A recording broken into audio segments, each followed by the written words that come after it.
wabarakatuh. Perkenalkan, nama saya Asriyadi. Saya dari Fakultas Keguruan dan Ilmu Pendidikan, Prodi Pendidikan Fisika Universitas Muhammadiyah Makassar, kelas FIS 2A. Nah, kali ini saya akan mempresentasikan sebuah teori belajar behaviorisme dan kognitivisme dari seorang tokoh B.F. Skinner. Berikut penjelasannya. Pada dunia pendidikan, telah dikembangkan berbagai jenis teori belajar yang dianggap paling sesuai untuk diimplementasikan di sekolah. Seiring berkembangnya zaman, sudut pandang praktisi dan pakar pendidikan juga mengalami pergeseran paradigma tentang konsep dan tujuan pembelajaran yang hendak dicapai siswa. Teori belajar behavioristik merupakan salah satu teori pembelajaran paling tua yang berkembang pada abad ke-19.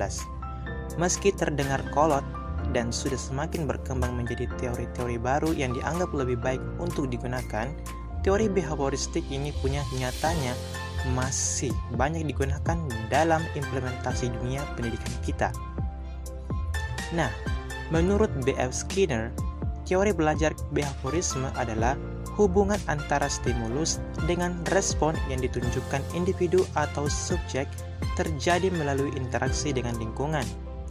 Teori ini menekankan bahwa tingkah laku yang ditunjukkan seseorang merupakan akibat dari interaksi antara stimulus dengan respon.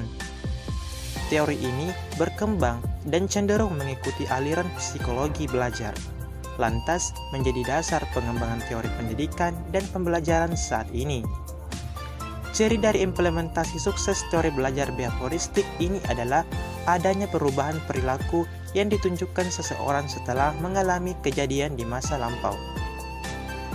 Seseorang dinyatakan belajar jika telah merespon suatu kejadian dan menjadikannya pembelajar untuk tidak menggunakan respon yang sama di masa depan, guna menghindari akibat yang pernah dialaminya.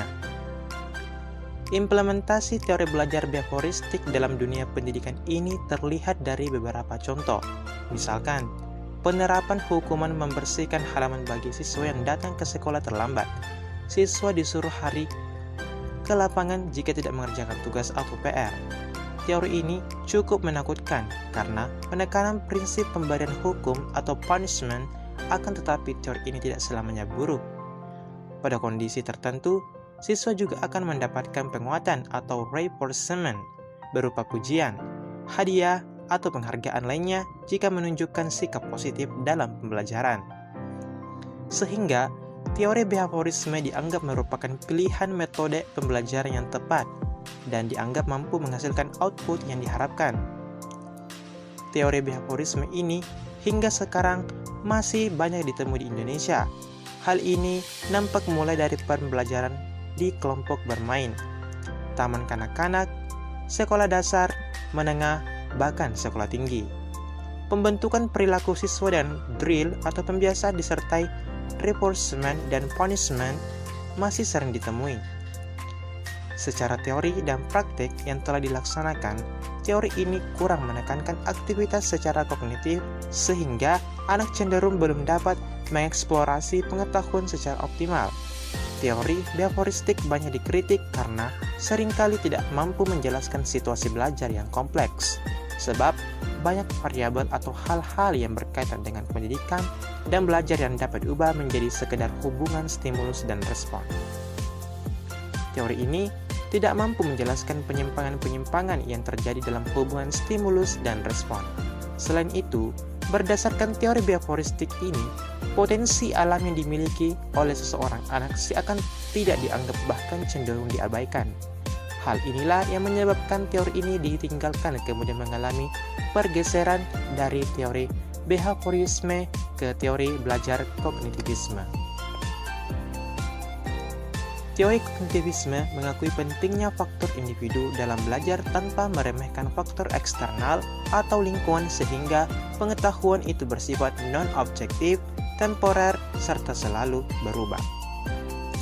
Belajar merupakan pemaknaan pengetahuan, sedangkan mengajar itu menggali makna. Pada teori ini, otak berfungsi sebagai alat menginterpretasi sehingga muncul makna yang unik, sehingga bisa memiliki pemahaman yang berbeda terhadap pengetahuan yang dipelajari. Teori ini pun mengenal konsep bahwa belajar ialah hasil interaksi yang terus-menerus antara individu dan lingkungan melalui proses asimilasi dan akomodasi.